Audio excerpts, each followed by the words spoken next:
আজ সকালে ঘুম থেকে উঠে যে এমন কিছু দেখতে হবে সেটা ভাবতেই পারিনি। এতটা আপসেট ছিলাম যে সকাল থেকে আর আজকে কোনো ভিডিও করিনি, যার জন্য আজকে সন্ধ্যের কিছু ভিডিও তোমাদের সাথে শেয়ার করছি। হ্যালো এভরিওয়ান, সবাই কেমন আছো? আশা করি সবাই খুব ভালো আছো। গোপালের ইচ্ছে আমিও কিন্তু খুব ভালো আছি। সকালে ঘুম থেকে উঠে এমন কিছু দেখেছি যার কারণে আজকে সকাল থেকে আর কোনো ভিডিও করার কোনো ইচ্ছেই হয়নি। আজ থেকে 1.5 বছর আগে আমার এক ক্লায়েন্ট আমাকে ছোট্ট একটা ফাইটার ফিশ গিফট করে, দিয়ে বলে এটা তুমি তোমার ঘরে রাখবে।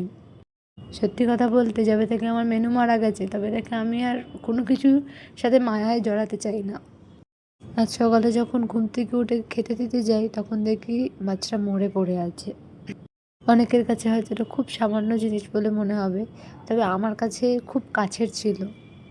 সকালে যখন এরকম অবস্থা দেখলাম, আর ভিডিও করা তো দূরের কথা, আমার এখনও বলতে গিয়ে আমার গলা কাঁপছে। অনেকের কাছে এটা সামান্য বিষয় হলেও আমার কাছে ওই মাছের প্রাণটা অনেক দামি ছিল, যেটা আজকে আমি হারিয়ে ফেলেছি।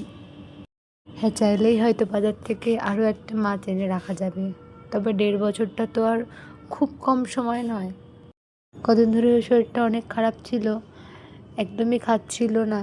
বুঝতেই পেরেছিলাম যে ও হয়তো চলে যাবে আমাদের ছেড়ে, তবে সেটা যে এত তাড়াতাড়ি হবে সেটা ভাবতে পারিনি। 2বার এরকম কষ্ট পাওয়ার পর আর কোনো কিছুকেই আমি হয়তো আর পোষ্য বানাবো না। মায়া জিনিসটা বড় খারাপ। আজকের ভিডিওটা এটুকুই রাখছি। দেখা হবে পরের একটা মিনি ব্লগে। সবাই ভালো থাকবে, সুস্থ থাকবে। ভালো লাগলে একটা লাইক করে দেবে, পেজটাকে ফলো করে আমার পাশে থাকবে। টাটা।